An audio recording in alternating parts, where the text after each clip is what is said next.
So if I have some maybe button type controller, like most cranes, for a crane, this would be, at this point I push the button down to go forward. I tell it to go forward as fast as you can, and then I let go of the button and tells it to stop. I want you to stop now. Right? So just a velocity command. And if I give that kind of just pulse and velocity, I just push the button down for a little while and the crane starts moving, and I let go, you'll get some vibration. Right? And what we saw yesterday, basically, is I can take that red velocity command and convolve it with this series of impulses that we found out was called an input shaper. And what that will result in is some kind of staircase command. In this case, that pulse and velocity turns into something that actually does look like a staircase. Right. What we see, and we didn't really discuss this at a ton of depth, but this input shaper always creates some delay in the command. So if you look at this one, it finishes at 2 seconds. Right. And we do this input shaping thing, and now the command, the red line, doesn't finish until 3 seconds. Okay. So that's the penalty for getting low vibration. This turns out to not really matter so much usually, because what I usually care about is the control of the blue thing. Right? So even though the command is longer, my settling time, I get my system to where I want it to be much, much sooner. Okay? However, there are some cases where that extra little bit of time can cause trouble. Okay? Because the system, basically the user has still pushed the button down for this time. The user is still holding down the button until 2 seconds. And then he or she lets go of the button. The input shaper causes the crane or whatever system to keep moving a little bit longer. So the operator has to learn how to kind of predict that time. Okay. So basically, if we look at kind of a typical command, and actually we don't get usually just strict pulses. So here, this blue command might be, and this is actually from that big crane at Georgia Tech you saw. I push down the button to start going on this crane. It takes a little bit of time to ramp up to full speed, and then goes at 0.35 meters per second or so, until I ask it to stop. And even then, when I tell it to stop now, hey, let off the button, I want you to stop, it takes a little bit of time for it to get down to 0 speed, to actually stop. Right? And if I take this blue command and use an input shaper on that, in this case a ZV shaper that we learned about, I get the kind of staircase here. Well, you see, I also get the staircase over here. Right? So the system, after I want it to stop, will keep moving longer than it would have without input shaping. Again, usually this is not a problem, actually, because what we care about is the flexible part, the crane payload. And it turns out that we're actually pretty good, and we have lots of studies of crane operators that they're really, really good at figuring this out quickly. Like the crane operators realize that, hey, I need to let off the button a little bit early. But what we did, and what we're going to talk about at the beginning part of the day, is develop some methods that will help the operator better predict how far the crane is going to move based on adding an input shaper. Okay. So we're going to look at this in a little bit more detail. And basically we're going to find this parameter that we call over travel. So basically, how far does the system move after I tell it to stop? Right. So I'm moving the crane along, and we're moving, and I want to stop right now, but I can't stop instantaneously. Right. It's going to take some time to slow down and actually stop. Right. And we see that area, basically the area of this curve, from where I want it to stop until when I actually stop, that's going to define the over travel for us. Okay. So it gives us a measure kind of how far did the system move after I wanted it to stop. Okay. And you see basically, in this case, the ZV shaper is equal to that of the without the ZV shaper plus this extra area. Right. So the ZV shaped system will keep moving a little bit longer than the system without input shaping. And this over travel defines that for us. So the whole area, red plus blue, defines it for the ZV shape. You guys already saw this crane a little bit, but this is that crane you saw videos of at Georgia Tech. Right? So if you look at the command, the kind of trolley, let's back up. We call the top part of that crane the trolley. So the part you're actually commanding to move when you're pushing the buttons is the crane trolley, the overhead part. Right? And you tell that to move, and then that moves a little bit and kind of drags the payload along with it. If we look at the trolley over travel, right? How far does that trolley keep moving after I want it to stop? You get some response that looks like this for that crane. Right? So I have some position in my kind of what my user wants to stop at 3.4 meters distance from where he started or she started. Okay. And because the crane can't stop immediately, if I get to 3.4 meters and I say, okay, stop, I still coast and stop a little bit too far away. Right. But with input shaping, I coast a little bit farther before I actually stop. Okay. In this case, half a meter or so farther.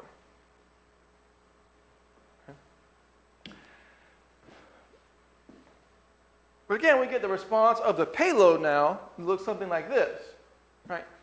If you don't have input shaping, right, this blue command, you're going to tell the crane to stop at a certain time, and it's going to stop and get some amount of overshoot. And it's going to start oscillating about, not actually even where you wanted it to be, but where it actually stopped. Okay? If I have input shaping, I get to zero vibration. But if I haven't tried to stop the crane until this point, I get to zero vibration, but not where I want to be zero vibration at. Okay? So what we want to do is think about, can we correct for this problem? Can we design some impulse sequence that would let us just get to where I want to be, let off the button, and then the crane still would stop there? Okay? So what we're going to do is first define some equation. And basically what this does is we're able to define that over travel by just information about the input shaper, basically. So AI is the impulse amplitudes, and TI is the impulse, the times of those impulses. Okay? And if I know how fast I'm moving when I want to stop the crane, essentially my maximum system velocity, I can know how far that system went beyond the unshaped case. Okay. So just by knowing the shaper, input shaper parameters, I know how much farther the crane will keep moving once I tell it to stop with input shaping. And so you probably, and then of course we can take and normalize that as well and get a kind of cleaner form of that equation, but still the same equation. And we look at this for kind of various input shapers.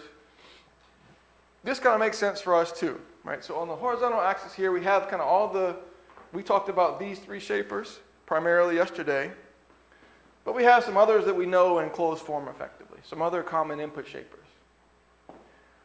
And for each of these, so we have positive input shapers, and we have negative input shapers on this side of that line. Okay? And what we see is that they're ordered from left to right in each case by the input shaper duration. So how long is the shaper? And as we probably should expect, the longer the input shaper is, the farther we go beyond where we want it to stop. Kind of an intuitive result, and should hopefully make some sense for you. Right. So we have some measure of that overshoot for some common shapers. Okay? So let's look at what that results in. Right.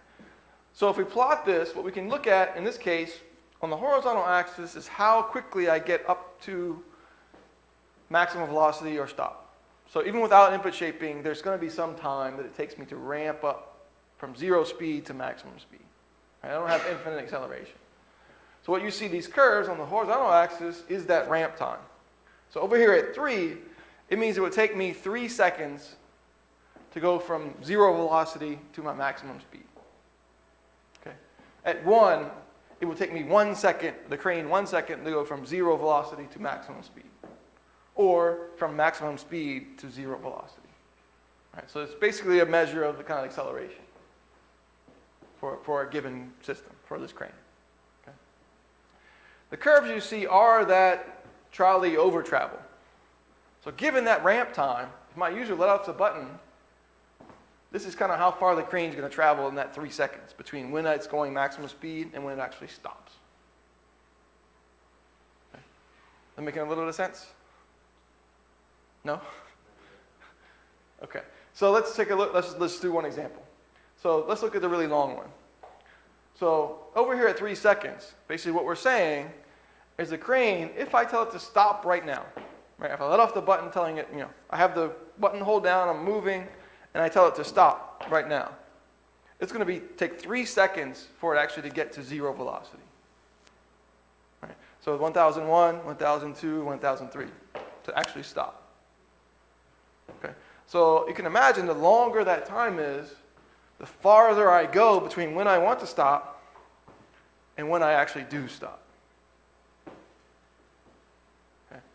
And you'll see many industrial cranes, this time is actually artificially longer than it needs to be. Right? Because they want the crane to move kind of smooth, like take a long time to get to moving fast and a long time to slow down. So at 3 seconds, again, I'm pulling the button down, I want the crane to be moving. I let off the button, and then it's 3 seconds, 1001, 1002, 1003, before it actually stops. And then that's for kind of the unshaped case, and then we can apply the input shapers, and you see we add distance to how far I move before it actually stops. So over here at 3 seconds, now I have a ZV shaper, right? And a ZV shaper with a 3 second ramp on the velocity, I move some 0.8 meters or something farther than I wanted to, effectively. Okay. So that's the trolley, the overhead part.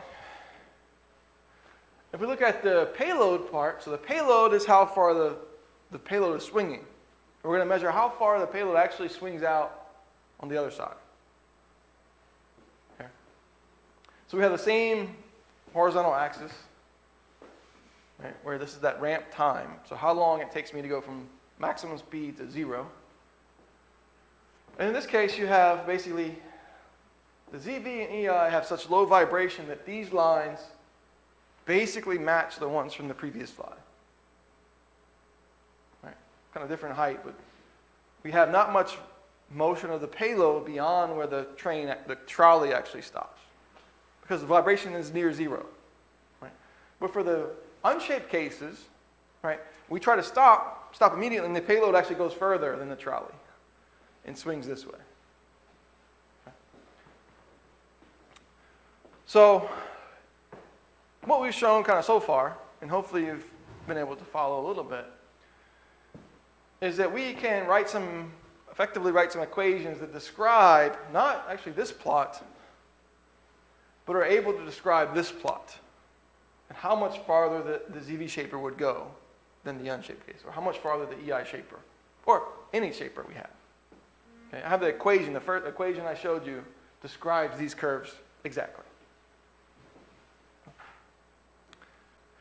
So what I can do is take that equation, right, which we called the over travel for the trolley, and basically set some limit on it. Right? I can add this equation into my input shaper solution now. Right? But I can choose AI and TI maybe. Right? And maybe I can choose an AI and TI that would keep this value less than some desired amount of over travel. Okay? So in addition to all my vibration constraints we talked about yesterday, I add one more that is this kind of over travel parameter. When the system actually stops, how far are you away from where you want it to be? Okay. One thing about this is we actually must allow negative impulses. Right? If you want this to be low, you're going to need to actually, it's like I'm traveling and I let off the button. Right? If I have just positive impulses, my system will keep moving this way always. Right? If I allow some negative impulses, I can let off the button and the system will go this way and then back up. Right? Which is what we want. So what we kind of want with this design principle is I have some target and pushing my button, and the operator can just let go of the button and then the crane kind of automatically backs up to exactly where he let go or she let go of the button. Okay? So they don't have to estimate anything anymore. Just take the payload, let go when the payload's where you want it to be, and it backs up. We still make the impulses sum to 1, kind of normal shapers, and then we can take that and include it in any kind of input shaper formulation we want. So we can take the strain. We talked a little bit about the SI shapers, specified insensitivity shapers. I can add this zero overshoot constraint to that formulation and get a SI zero overshoot. Or include just ZV shaper and add this constraint and I get a ZV zero overshoot shaper. The penalty for this, and we'll see that it actually works, is that you get much less robustness, much less insensitivity for these shapers. Right? And you think about it, that probably makes a little bit of sense too. I've added extra constraints into the solution, and I'm kind of pushing and pulling on the crane a little bit more. So if I'm wrong in my frequency, I should get a little bit more penalty for when that happens. And we see that's the case. And in this case, the zero overshoot version of the ZV shaper has half the insensitivity as the normal ZV shaper. So our estimate of our natural frequency needs to be much better if we're going to try to do this method. Okay. And of course, we can have these SI shapers as well. Okay. If we look at a system that has a period of tau, right, then we can solve the zero vibration, zero overshoot shaper in closed form. And it looks like this. So you'll see what happens for our response down here at the bottom. If I'm going from sitting still up to maximum velocity, I would just use a normal ZV shaper. Okay. But then when I want to stop, I can use this new zero overshoot shaper. Right. And it has this form. So instead of just being a normal ZV shaper, what we do is have this little negative part here. Right? And that negative velocity is what causes you to back up to where you wanted. Right? And if we think about it kind of intuitively, what we need to happen and what the solution procedure is doing is making the area here equal that area. Right? Because this velocity, the area there is just distance, right? So if those two distances are equal, I get to exactly where I started stopping. Okay. And then you see what the responses end up looking like this. Right? So I still actually, unfortunately, so far, don't get back to where I let off the button. Right? Because the crane still has some inertia, right, that we're not accounting for in the solution procedure. But I do get back to exactly the same place I would have if I didn't have input shaping at all. Okay. If I want to get back to exactly where I left the button, I have to know a little bit more than what we have here so far. And we can do that, it just gets a little bit more complicated. But it turns out this works pretty well, as we'll see in a second. Well, we also have to define now, we are going to have the payload overshoot. So I'm doing this command, and I let off the button, and basically the payload will swing out, and then when I come backwards, I need to come back at the right time, and it settles. So I still get zero residual oscillation, but it does kind of swing out a little bit before it comes back to where it was at. Okay. Basically, the trolley, as we just said, returns to the same position as it would have without input shaping. And then the payload overshoot actually gets to the kind of same place it would have, which is pretty nice. So what we've done, kind of why I wanted to show you guys this application, is we took kind of some knowledge of the system, and we know that we have infinitely many ways we can combine all these impulses. And we took some constraint, some objective, some requirement for our system, and wrote some constraint that allowed us to choose a different impulse sequence. Right? And that's going to be a common application of input shaping. Right? Sure, there's many, many systems where you can just use a ZV shaper, and it will work great. But maybe you have some special case. And I think you can always think about, well, I have all these impulses that I can play with. And there's infinitely many ways I can combine them and still get really low vibration.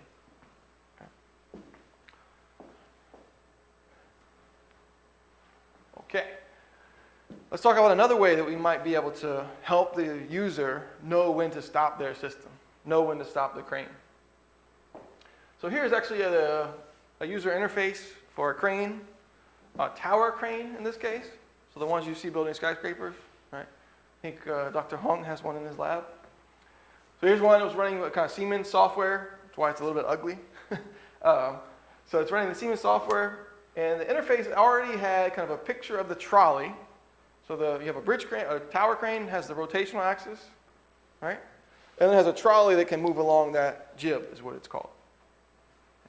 So on this interface, we were indicating the trolley by a green square, and then there's a camera that's measuring the position of the payload, always. Right? And that's just being kind of plotted on the interface.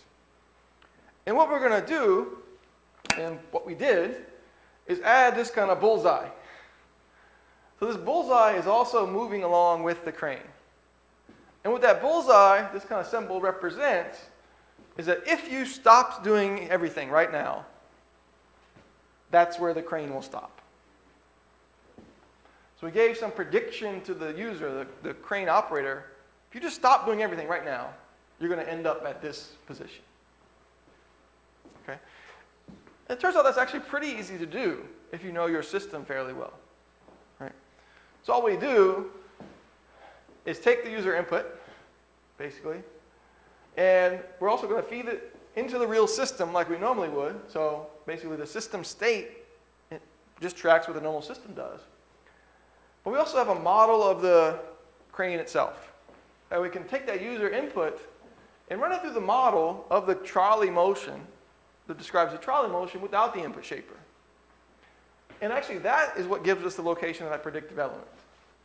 Because if you design your input shaper correctly, the system state with input shaping will get to the same place as it would have without input shaping. Right? That's our sum of the impulses equals 1 constraint. Right? So our steady state final position with the input shaper should be the same as the system without the input shaper. Okay? And we just show all these on the interface, like we said. Okay? So we look at this, basically we start moving, and as soon as we start at full velocity, this predictor kind of jumps out in front because the input shaper goes up to half velocity first, right? So the predictor goes out in front. As we start stopping, response looks something like this. We start decelerating, and then finally we should stop there at the final position. Okay? So this bullseye will always kind of indicate for us, if we stop doing everything, this is where the crane will stop. Seems like an okay idea, maybe.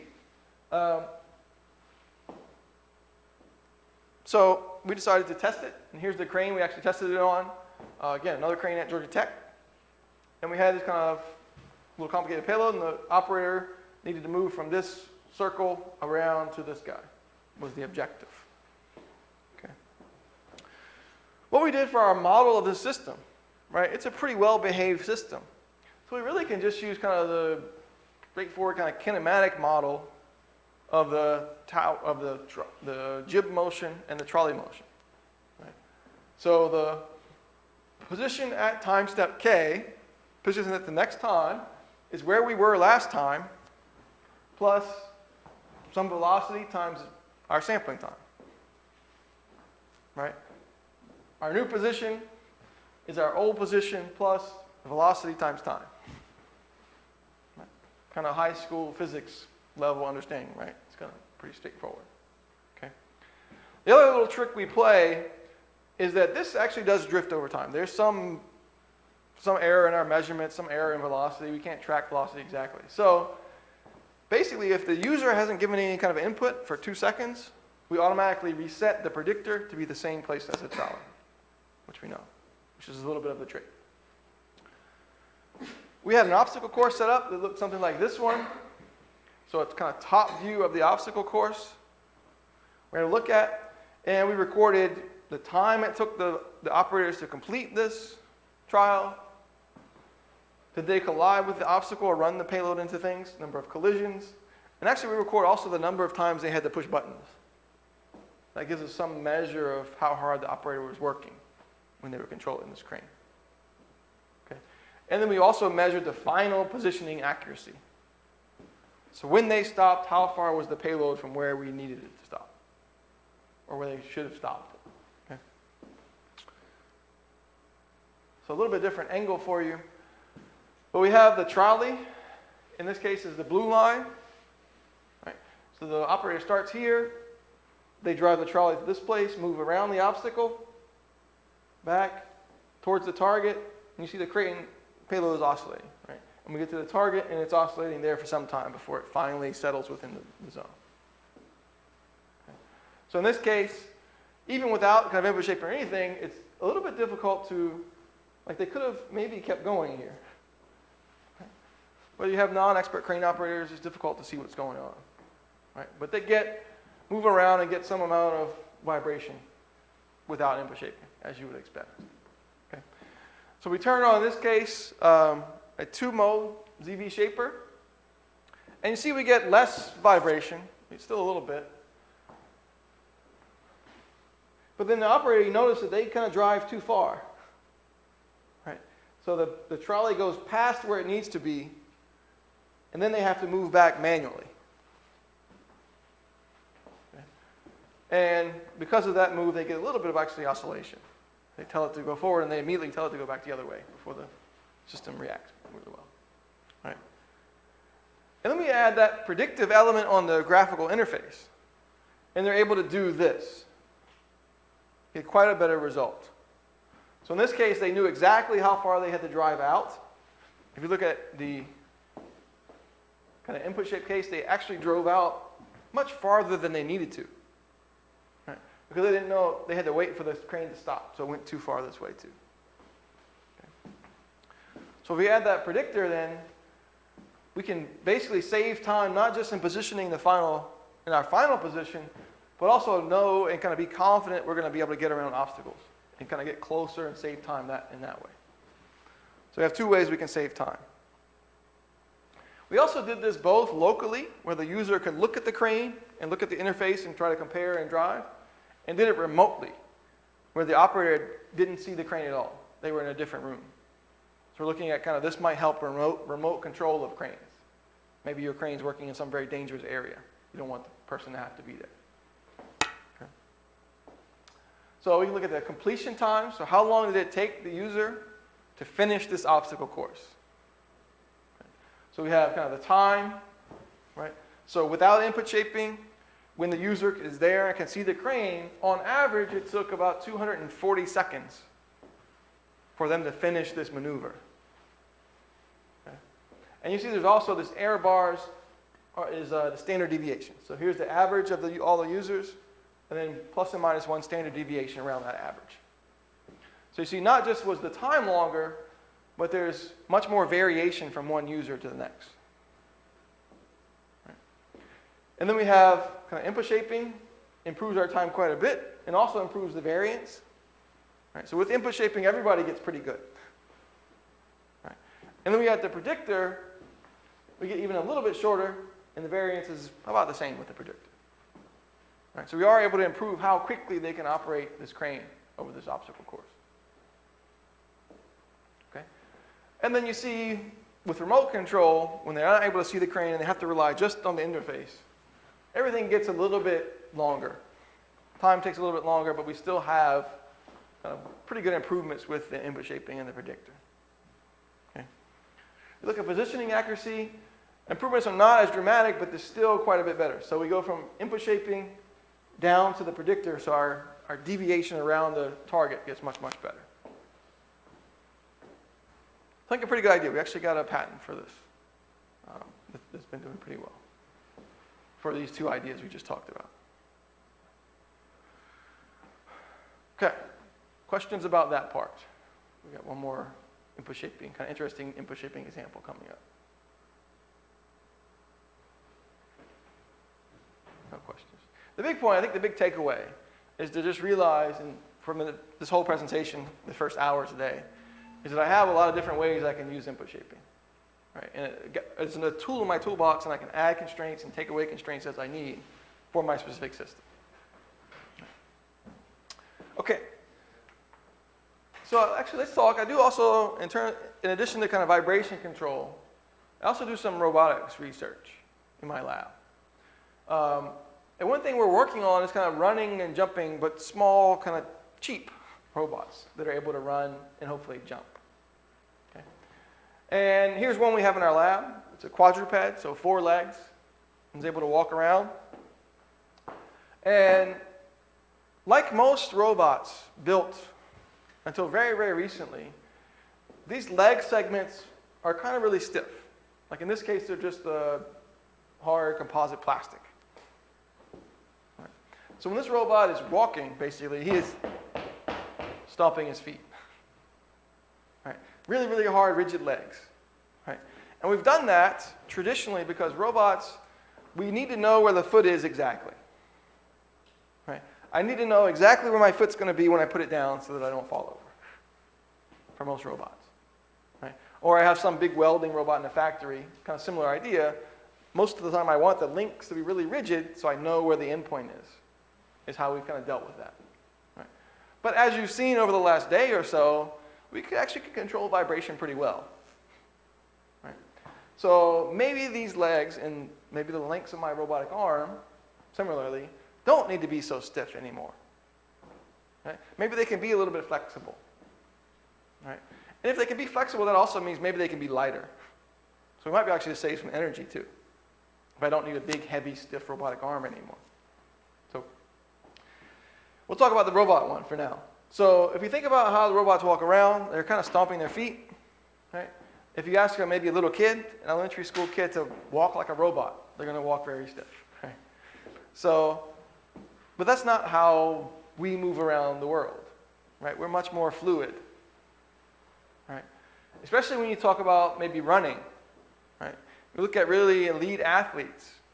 Right? They're using their muscles and tendons in their legs as springs, effectively.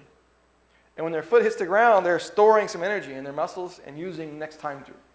Right? And some animals kind of run the same way. Really, no robots until very, very recently worked that way.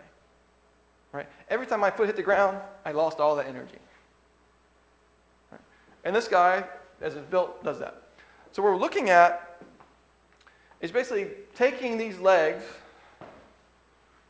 and maybe designing some kind of new leg for this robot. Right? And if we're going to design a leg and it's going to be kind of flexible, it's going to be compliant, we say, it has some flexible legs, we also now have to kind of improve our control system for this robot and change maybe how we are walking. Right?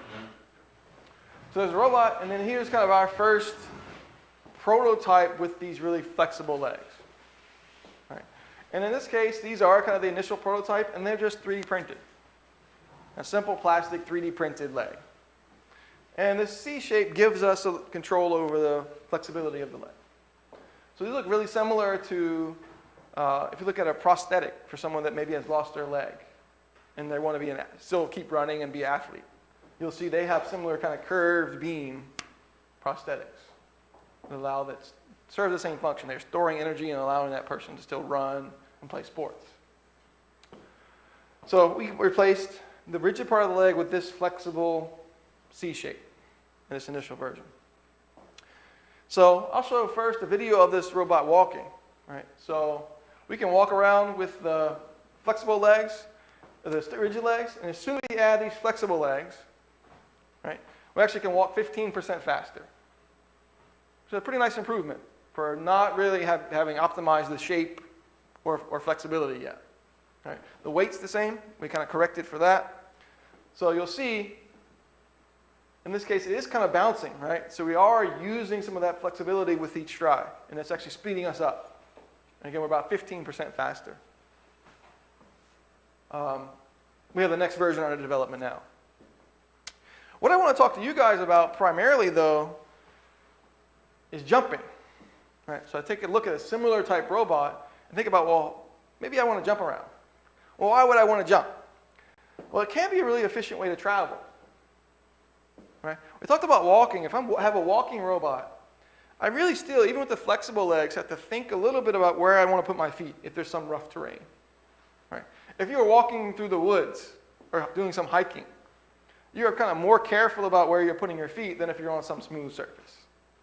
Right? or some animals climbing a mountain. You really have to be careful about where your feet are going when you're walking. However, maybe you can jump around and hop.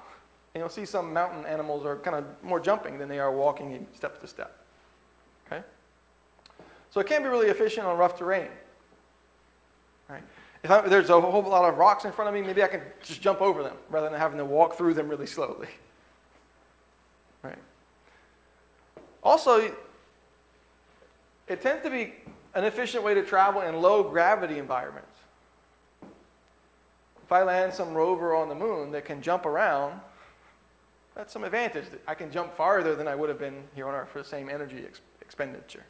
Right? So jumping could be a really efficient way for us to design some robots to move. Right?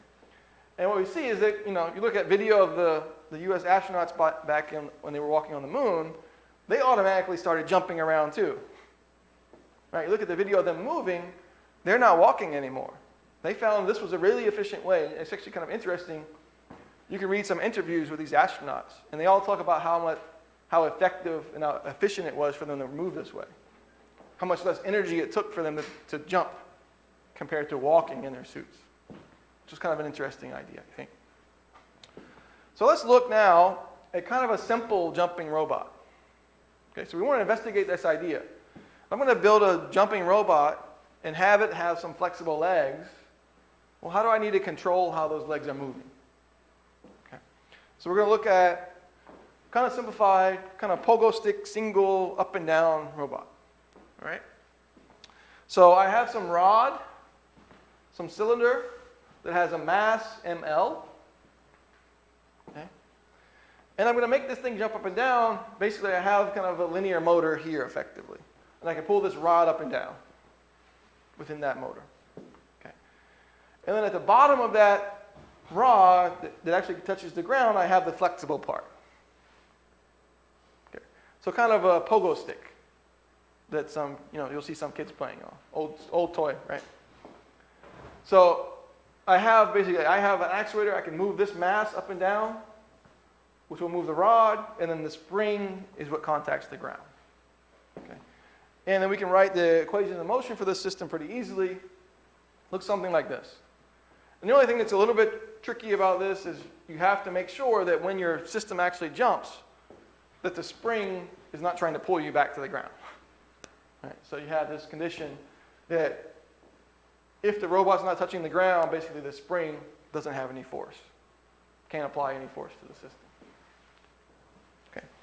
And our goal for this robot and this simple system is to basically design how we move the mass up and down to make this jump as high as possible. Okay?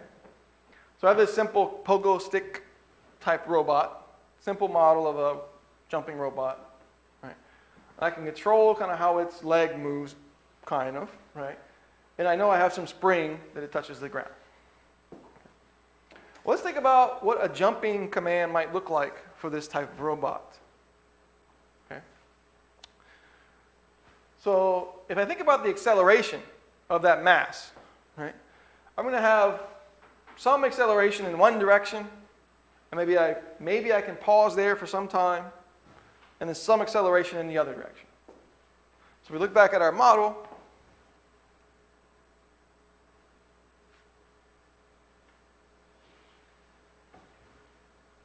Right? It can accelerate in one direction, stop, and then accelerate in the other direction. Or we can have some acceleration and constant velocity, and then a stopping command. Right. So in this case, what we have, and what I'm going to propose, is we have some move in one direction, right? So this cancels that, we get back to zero velocity, right? And then I have some move in the other direction. Okay. So in this case, what we're going to do, we have negative acceleration first. Let's go back, try to explain it. Whoops.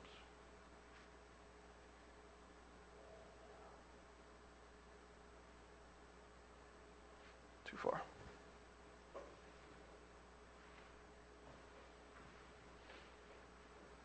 So what we're going to do actually first is move the mass down, wait there a while, and then move it up.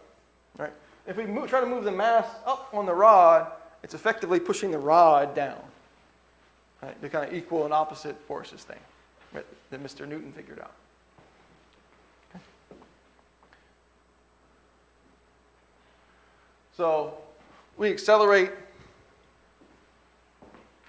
downward and stop, wait a little while, then accelerate back up. Right? So the position of that command looks something like this. Right? So if I start out at some kind of fixed initial position of that actuator, right, and it moves down the rod, waits a little while, then moves back up the rod. Right? And then moving up the rod, again, it's forcing the rod itself down. So it's pushing me off the ground. And I have some parameters that can describe this move. Okay? I have how far does the mass move down, right, by delta 1. Right? I have a parameter in between, like how long do I pause at the bottom before I move back up. Right? That's this small delta t. And then I have how far do I try to move up with the actuator, big delta t. Okay? Well, if you think about this flexible system, and I want to maximize how high it's jumping. Right? A flexible system and a spring, and I want to maximize a jump. Well, we started working on this problem. We thought, well, that sounds a lot like a problem we know how to solve. Right? I know really well how to minimize vibration. Right? And what I can do is take and design some input shaper that's actually designed to maximize vibration. I have this flexible leg now, and you can think about jumping is maximizing how much it starts to vibrate. Right? And it won't vibrate because you're going to leave the ground, right? But it's going to, if you're in the process of maximizing, make sure you're maximizing the lift-off velocity. Right? So what we can do is take our command. Usually input shaping, we start here and design this and then get that one. What we did in this process is take the shape of the command we wanted and work backwards. Right? And then if we start with this command, we know that I could have some input shaper of this form convolved with a step input. Okay? And what that lets us do is if we understand this really well, and maximize the vibration using our input shaping ideas and techniques, right? Then we know that this command is also going to maximize vibration and therefore maximize how high I can jump. Good. So we started here, looked at this, and said, well, I know I can take that and write it as the combination, the convolution of this shaper and some step command. Right? And then by being able to do that, we can just look at the shaper to understand how the system would behave. Right? There's another place where, again, I'm trying to stress that if you understand this input shaping stuff, there's a lot you can do other than just minimize vibration. So we look at the jump. What we're trying to do now is we want to maximize the system velocity when the spring leaves the ground. Right? So I want to jump as high as possible. I want to be going as fast as I can before I lose the ability to accelerate any further. So that becomes our constraint rather than kind of proxy for limiting vibration. So we can look at the velocity from a series of n impulses. So far we're looking at the amplitude of vibration. What we're looking at, and kind of just rewriting that equation, you can just take the derivative of the vibration equation we discussed yesterday and write the velocity form of that. Right? And we look at the velocity of that at the time of the last impulse, n. So by the time of the last impulse of our shaper, we want to maximize velocity. So we jump as high as possible. Right? You can write the magnitude of that. So this really ends up looking, should look kind of familiar. Right? Looks like our vibration equation, basically. Right? So instead of normally we would minimize that for input shaping, kind of traditional input shaping, we want low vibration for our crane. We just take, instead of minimizing, we maximize it. Right? Pretty much the same solution procedure. It's quite a nice result, I think. We do add a few extra constraints. Right? We make sure the amplitudes are fixed, so we we take that shaper and we figured out what the amplitudes needed to be, so we don't let those change at all. All we're trying to find is the times of these impulses. Right? And we can find those times and write some information about when they should happen based on how far you want the actuator to move up and down, and how far you can move up and down on the rod. Okay. And then there's the equations for that. And basically there's two pieces of those constraints we have to add. Right? There's that first bang bang command that causes me to squat. And then there's a second that is actually the jump part. Okay. And then there's some delta t in between. So I squat, I wait for delta t, and then I try to jump. And then by timing all those things correctly, the squat and the jump, we can maximize how high we're jumping. And go through that whole solution procedure just with input shaping. And then of course we have to add a little bit extra constraints to make sure I don't squat farther than I can squat, or the actuator doesn't come off the end of the rod. Right? So again, kind of reminder, we're going to basically squat down, wait a minute, wait some time, and then jump. Okay. What's kind of interesting is if you look at this optimization problem, it turns out, you get this interesting response. Okay. So you have the L is the center of mass of the whole leg, right? And then you have the actuator, so the XM that's moving up and down. And what you see is that you get this kind of little stutter. It actually leaves the ground a little bit. It comes back down and jumps. Which is really interesting because if you think about it, that's kind of often how we jump. Right? It's very rare that if you're going to try to jump as high as you can, that you just stand there and then try to jump. Right? You get some momentum going, you'll take a little hop, and then jump maybe. Right? So we get actually a pretty interesting result, and we get this kind of stutter jump. And it looks, the result looks something like this. So basically it takes some kind of hop off the ground, and then we get to the ground, we're actually get us in a position where we can store more energy in the spring. We can compress that spring more than we would have without that stutter jump. Right? And then by kind of pushing down the rod, get even further, and then the spring wants to return to equilibrium, and it propels us upwards. Right? So we end up getting to a result from this input shaping perspective that makes a lot of intuitive sense and jumps the way that a lot of us would jump. Right? Of course, we can look at kind of varying the different parameters, and we found basically, we can increase our jump height quite a bit if we pick the right inputs. Okay. We applied this actually so there's a different robot we have in the lab. So there's a 6-leg version, a hexabot version of the robot I showed earlier. And this robot, when it has the rigid legs, the original hard plastic legs, right, doesn't jump at all. Right? You can try to make it jump and do everything you want to do. It doesn't leave the ground. Right? We have kind of cheap motors, not such expensive robot. It won't jump. You can say please, it still won't jump. All right. However, if we do this technique on this robot, it does jump a little bit. Still not super high, but we're able to compress those springs. And I'll play this again. So we're able to compress those springs and then use that energy to help us jump. And it does leave the ground. We get a decent little height with this robot now. So we're actually, if you do the math, we're infinitely better with our method than without it, right? Because we can't jump at all with it without input shaping. So yeah, there's some, it's actually not the optimal jumping command. There's some assumptions we made. Basically, we made an assumption that the spring stays in contact with the ground in our solution, right? And we're working now actually to more explicitly use that kind of stutter jump to help us jump farther. So we found that result and it made sense to us, so we're trying to exploit that idea a little bit further. It's kind of been interesting. Okay, so we are almost 11 o'clock, 5 minutes to 11. Maybe you guys can come back in 10 minutes, so 5 minutes after 11, and we'll continue and look at some other kind of high-level control things to try to understand. Okay, so see you in 10 minutes.